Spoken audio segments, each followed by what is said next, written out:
नमस्कार। नमस्कार। मेरा नाम आनंद कुमार और मैं बिहार के रहने वाला, गया जिला के डुमरिया प्रखंड गांव भंगिया के रहने वाला आनंद कुमार मेरा नाम है।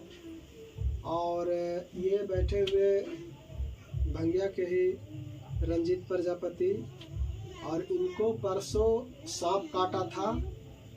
और सांप काटने के बाद में कितना बजे काटा और वहाँ से आते आते क्या क्या घटना हुआ, रंजीत सर खुद बताएंगे।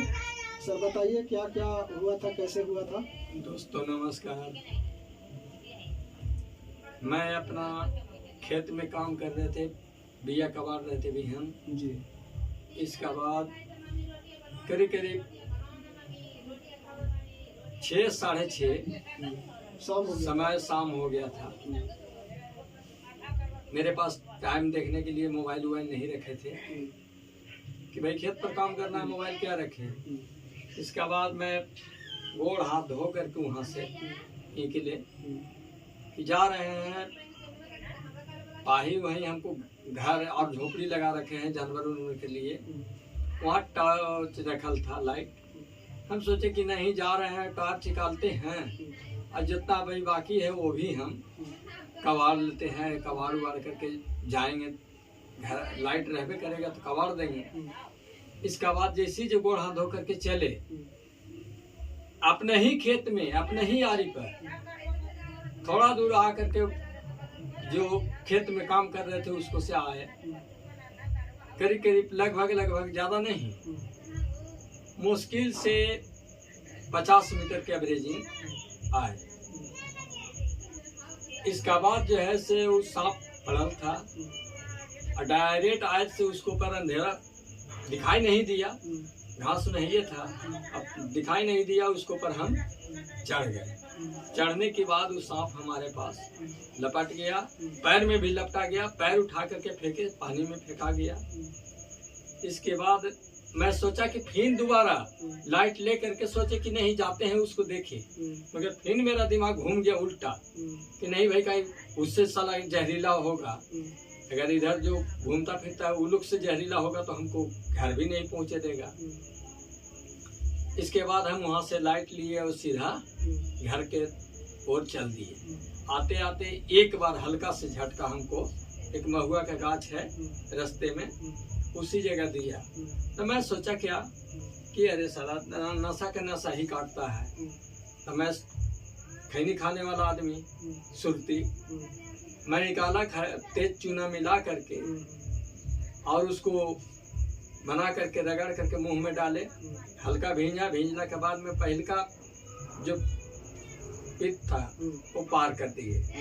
इसका बाद वहां से चले, पानी टंकी एक मेरा गांव के बगल में है, आहरे के किनारे, उस आहर पर आए तो उस जगह हल्का से महसूस आया, हल्का से महुआ तर से कम आया। इसका बाद मैं सोचा कि अब तो हम लपकले हम चलते हैं, किसी के गांव में नहीं हम किसी को बोलचाल किए और हमारे साथ कोई छेड़खान भी नहीं किया। मैं आया, घर में बड़ी बहू थी, निकल जा रही थी दरवाजे से। मैं बोला कि बेटा से ऐसे करो कि पैर तुलसी मेरा घर में है, जितना जल्दी हमको निकाल करके दो। इसका बाद दिया तो फिर हम वो खोल करके 10 बूंद का कि 15-20 बूंद हो गया होगा, पैर तुलसी डाले। इसका बाद शरीर में हमको तकनी से कोई नशा नहीं आया, निष्क्रिय कर ले जा रहा है। फिर लोग कहा कि नहीं हॉस्पिटल चलिए, सरकारी में सब व्यवस्था हो गई है। छोटा भाई मेरा आया, बाइक उठाया लेकर के गया। उसी को बीच में मिस्टर आनंद सर भी मेरा पहुंच गए। इनको पास बोले कि नहीं सर एक और है आपको पास है तो लेकर के आप आ जाइए। ये भी लेकर के पीछे से पहुंचे, मगर वो हम अपना वाला ले ही चले गए। वहाँ जाने के बाद डॉक्टर के भी पता नहीं चल रहा है कि इनको नहीं काट लिया। हाँ, हमको जाने में तो यही फिर बताया डॉक्टर कि इनको सांप काटा नहीं है किसी चीज से। तो ये पंच तुलसी इतना पावरफुल है कि सर्प हो, बिच्छू हो, सभी के विष निष्क्रिय कर देता है। अभी तक आपको लेकर के और 3 व्यक्ति के इसी पंच तुलसी के तेल से जान बच चुका है। एक आप हो गए, एक कौवन के आदमी है और एक खरार के। यहाँ के व्यक्तियों के इसी पंच तुलसी से जान बचा है और ये मैं समझता हूँ कि हमको बताने का परिणाम अच्छा मिल रहा है। धन्यवाद।